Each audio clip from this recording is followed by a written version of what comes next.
Pois eu agardo que sexa así, e se é así o celebraremos e agradeceremos. Levamos tempo discutindo, negociando as primeiras valoracións económicas por parte do Goberno Central. Volvo a necesidade de que a transferencia viña financiada eran moi baixas, eso que se está discutindo, pois bueno, eso é normal.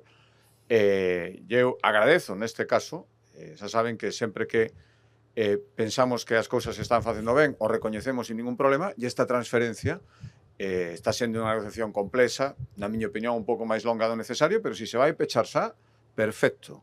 Diremos que está ben feito, empezaremos a exercer unha competencia que é moi necesaria. Nestes momentos hai moita xente que está viñendo a Galicia, que quere traballar e que ten que esperar moitísimo tempo sin poder facelo de xeito legal, porque os permisos de traballo tardan moito tempo, e como nós estudiamos ese proceso e entendemos que se poden facer as cousas máis rápidas, se asumimos esa competencia, creo que será bo, e moitas vacantes que agora hai que cubrir, e que hai persoas que veñen de fora e queren cubrilas, poderá facerse con moita máis axilidade. Por lo tanto, se isto remata ben, perfecto, e agradeceremos ao Goberno Central.